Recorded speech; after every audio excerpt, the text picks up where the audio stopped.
Hi ವಿದ್ಯಾರ್ಥಿಗಳೇ, ಎಲ್ಲರಿಗೂ ಕೂಡ ನನ್ನ ಒಂದು ಚಾನಲ್ಗೆ ಸ್ವಾಗತ ಹೇಳ್ತಾ, ದ್ವಿತೀಯ PUC ವಿದ್ಯಾರ್ಥಿಗಳ ಒಂದು ರಾಜ್ಯಶಾಸ್ತ್ರ ವಿಷಯದಲ್ಲಿ ಈ ಒಂದು ಕ್ವಶನ್ ಪೇಪರಲ್ಲಿರುವಂಥ ಪ್ರತಿ ಒಂದು ಕ್ವಶನ್ಸ್ಗಳು ಕೂಡ ನಿಮ್ಮ ಬೋರ್ಡ್ ಪರೀಕ್ಷೆಯಲ್ಲಿ ಮಿನಿಮಮ್ 50ರಿಂದ 60 ಮಾರ್ಕ್ಸಿಗೆ ಈ ಪ್ರಶ್ನೆಗಳು ಬರ್ತವೆ. ಹಾಗಾಗಿ ಈ ಪ್ರಶ್ನೆ ಪತ್ರಿಕೆಯಲ್ಲಿರುವಂಥ ಪ್ರತಿಯೊಂದು ಪ್ರಶ್ನೆಗಳನ್ನು ನೀವು ಪ್ರಿಪೇರ್ ಆಗಿ ನಿಮ್ಮ ಫ್ರೆಂಡ್ಸಿಗೆ ಶೇರ್ ಮಾಡಿ. ಓಕೆ, ಶುರು ಮಾಡೋಣ ಬನ್ನಿ. ಇದು ಹೊಸ ಸಿಲೆಬಸ್ ಪ್ರಕಾರ, ಹೊಸ ಪ್ಯಾಟರ್ನ್ ಪ್ರಕಾರ. ಬನ್ನಿ, ಮೊಟ್ಟ ಮೊದಲು 5 into 1 ಮಲ್ಟಿಪಲ್ ಚಾಯ್ಸ್ ಕೇಳ್ತಾರೆ. ಪ್ರಥಮ ಲೋಕಸಭಾ ಸ್ಪೀಕರ್ ಯಾರು? ಇದು ತುಂಬ ಇಂಪಾರ್ಟೆಂಟ್. ಚುನಾಯಿತ ಸದಸ್ಯರ ಮರಣ, ರಾಜೀನಾಮೆ ಅಥವಾ ಅರ್ಹತೆಯ ಕಾರಣದಿಂದ ಖಾಲಿಯಾದ ಸ್ಥಾನಕ್ಕೆ ನಡೆಯುವ ಚುನಾವಣೆ. ನೆಕ್ಸ್ಟ್, ಲಾಲ್ ಬಹದ್ದೂರ್ ಶಾಸ್ತ್ರಿ ಅಕಾಡೆಮಿಕ್ ಇರುವ ಸ್ಥಳ ಯಾವುದು?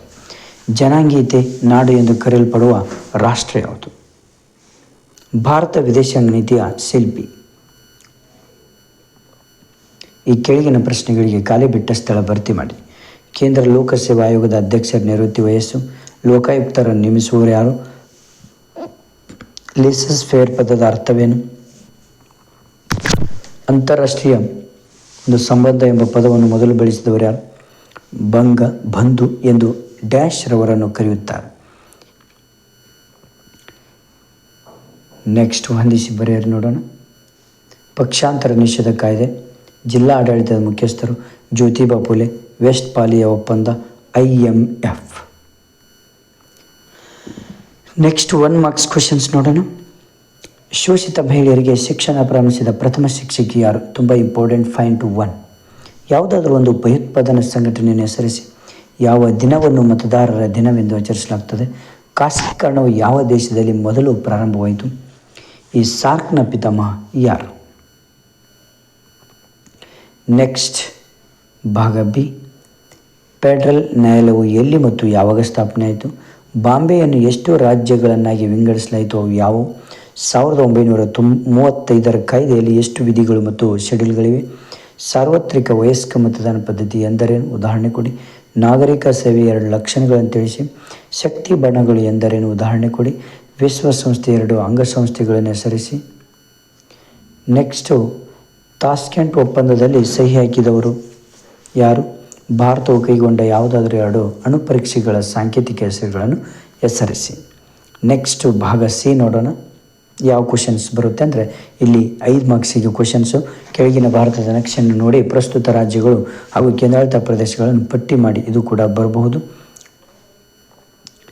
ಜಿಲ್ಲಾಧಿಕಾರಿ 5 ಕಾರ್ಯಗಳು ತುಂಬ ಇಂಪಾರ್ಟೆಂಟ್, ಬಂದೇ ಬರುತ್ತೆ. ಮಹಿಳಾ ಚಳವಳಿಯ ಕಾರಣಗಳನ್ನು ಸಂಕ್ಷಿಪ್ತ ವಿವರಿಸಿ. ರೈತ ಚಳವಳಿಯ ಪ್ರಮುಖ ಕಾರಣಗಳನ್ನು ಚರ್ಚಿಸಿ. ಇದು ಬಂದೇ ಬರುತ್ತೆ. ಈ ಕೆಳಗಿನ ಚಿತ್ರವನ್ನು ವೀಕ್ಷಿಸಿದರೆ ಆಧಾರದ ಮೇಲೆ ಭಾರತಕ್ಕೆ ಭ್ರಷ್ಟಾಚಾರ ಹೇಗೆ ಗಂಡಾಂತರವಾಗಿದೆ ಎಂಬುದು ವಿಶ್ಲೇಷಿಸಿ. ನೆಕ್ಸ್ಟು, ಸಮ್ಮಿಶ್ರ ವ್ಯವಸ್ಥೆಯ ಗುಣಗಳ್ಯಾವು? ಭಯೋತ್ಪಾದನೆ ವಿರುದ್ಧ ಯುವ ಜನತೆಯ ಪಾತ್ರವನ್ನು ವಿವರಿಸಿ. ಭಾರತ ವಿದೇಶಾಂಗ ನೀತಿಯ 5 ಮೂಲ ತತ್ವಗಳನ್ನು ಸಂಕ್ಷಿಪ್ತವಾಗಿ ವಿವರಿಸಿ. ಶ್ರೀಲಂಕಾದ ಜನಾಂಗೀಯ ಸಮಸ್ಯೆಗಳ ನಿವಾರಣೆಯಲ್ಲಿ ಭಾರತದ ಪಾತ್ರವನ್ನು ವಿಶ್ಲೇಷಿಸಿ. ಆ್ಯಂಡ್ ನೆಕ್ಸ್ಟು, ಹಾಗೆ ಮುಂದೆ ಹೋಗ್ತಾ